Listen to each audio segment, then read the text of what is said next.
We know what life is like online. We know what life is like when we're always online, always communicating, always on Teams, Zoom, etc., social media, you know that jazz. But what's life like offline? What's life actually going to feel like and be like when we go more offline? Well, there's an entire movement that's happening right now where more and more people are choosing to go offline. And the fundamental reason why is it's going to save your life. And if you want to learn how to do so and manage your screen time and your discipline and perseverance more in a direct, no bullshit way, join my free community where like-minded people have come together to share their ideas and level up through truth. It's free to join. The link's in the description and in the pinned comment down below. Now recently, over the last couple of years, social media has been deleted from my personal life.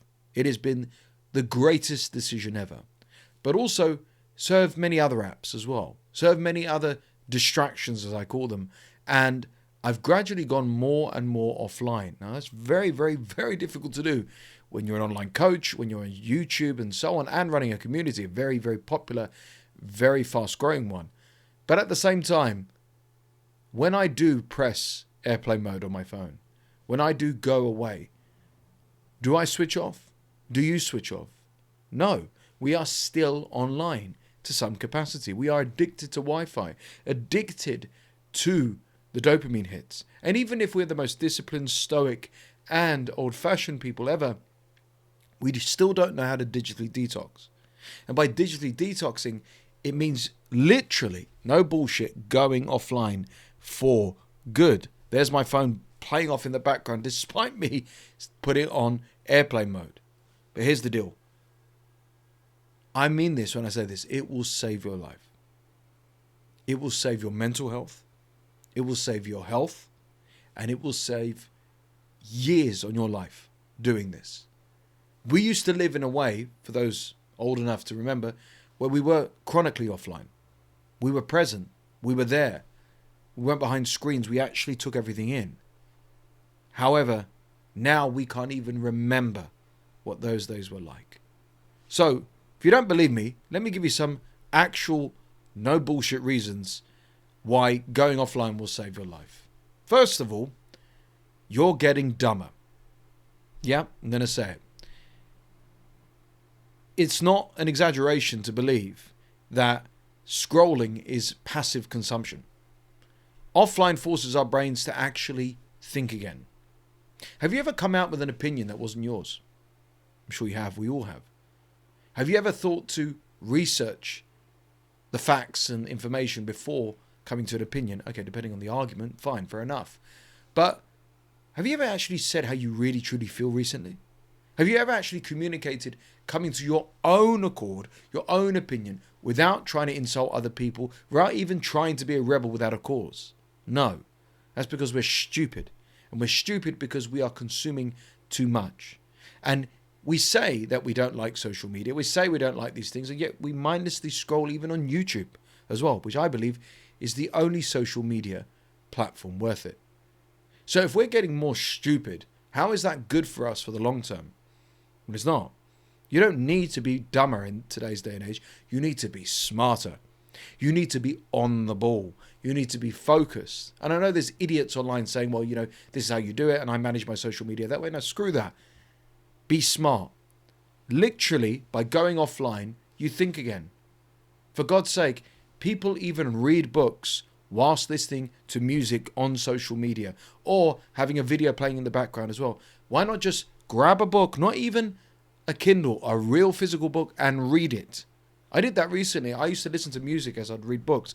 I said, screw that. I just read the book, and my God, like a sponge, the information sunk in for the first time in maybe over a decade. The next reason why going offline will save your life is your nervous system is beyond cooked. It's fried. Constant notifications will keep you in permanent fight or flight. And what's really worrying is that everything is on our phones and online and so on now. Your banking online, your bloody business online, your notes, your meetings, your calendar, everything. And I'm getting married next year. My guest list is online. So every time someone, hopefully, RSVPs, ping, notification, ping, it's all there. So like you're always on edge, not just for work, but everything now. Even YouTube notifications. We're in a state of fight or flight, and to be in constant fight or flight permanently is very, very dangerous for us. Biologically, physiologically, and of course emotionally and mentally at the same time. How is that a good thing? However, if you want your nervous system to reset, go offline. That fight or flight is off. People struggle to even put their phones on airplane mode or switch them off for the night. Because if they wake up in the middle of the night, what are they going to do? Or worst of all, how do you fall asleep? I know how you do it. You get that phone out and with the blue light you scroll endlessly until your brain, you think your brain is switching off, but you're in fight or flight. If you just go offline, your nervous system resets. Now, you're also absorbing everyone else's emotions. Remember I said to you about a sponge when you're reading a book, and if you're actually concentrating and reading that book, whatever it is, even Harry Potter, self-improvement, doesn't matter, it sinks into your psyche. It sinks into your subconscious. Okay, that's what I'm trying to learn here. That's what I'm picturing here. But when you're online, you're absorbing everyone else's emotions. Online is like emotional contamination. And whether it's even somebody you look up to, admire, you are embodying their emotion. You are embodying what they're saying. You're probably even doing it right now with me. But I'm cutthroat. I'm no bullshit. Maybe you're not like that. But you're going to embody that no bullshit mentality, and which will actually benefit your life, by the way. But that's what's going on. And if you fall down the rabbit hole of politics or online dramas or dramas about celebrities, scandals, whatever it is, you're embodying all of that shit. How's that good? You already have enough shit on your plate. You've got bills to pay. You're trying to get healthier. You're trying to survive. You're trying to actually make your life better. Whereas offline, you get emotional clarity. A lot of people are scared to be alone. And a lot of people are scared to spend time on their own, because they're scared of their ruminating thoughts and dark thoughts. But I'm of the contrary. I would rather face those dark thoughts, however uncomfortable and tired my stomach gets and awful I feel, and then push through the other side. When you get that emotional clarity, you realize you are embodying the emotions and the trauma and the bullshit of people online.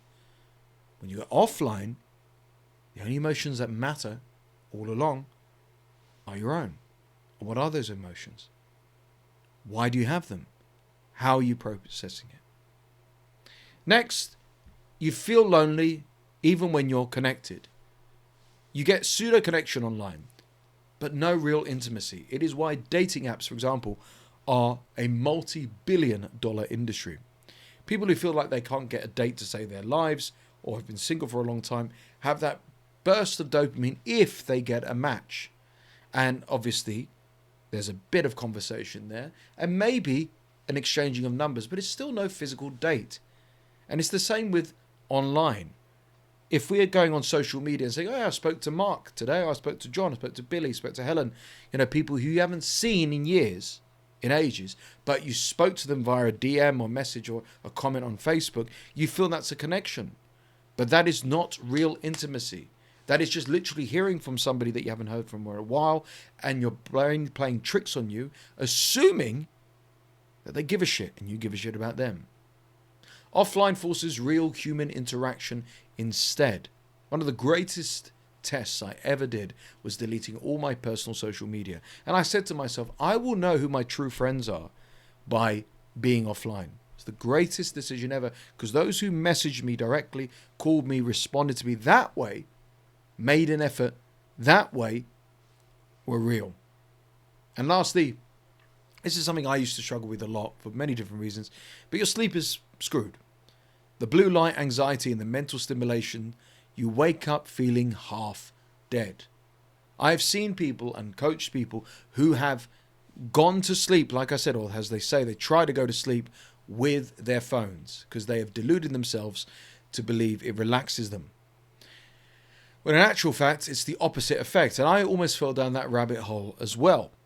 But something I do now when I go to bed with Mrs. Coach is I put some earplugs in to drown out all sound, put my eye mask on, shut my eyes, and I'm asleep within 5 minutes. Now, this is a guy who used to scroll on his phone. This is a guy who used to always watch videos and fall asleep and so on and so forth. This is not helping you.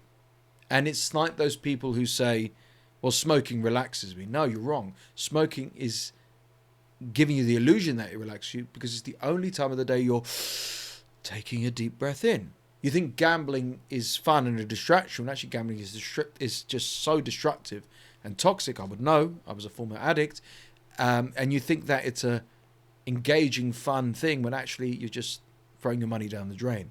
And that's exactly what's happening with online. You think it's helping. You think it's soothing you, but it is screwing up your sleep.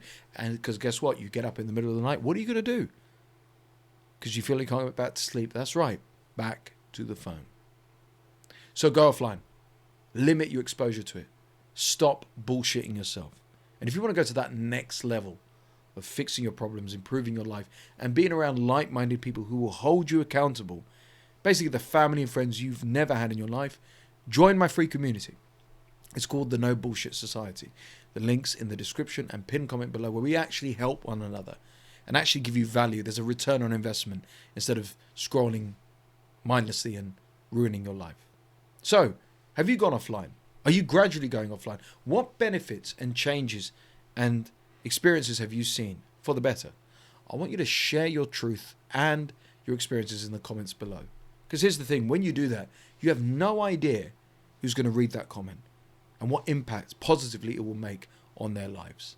So share your truth today. Do you also agree going offline will change and save your life and future at the same time?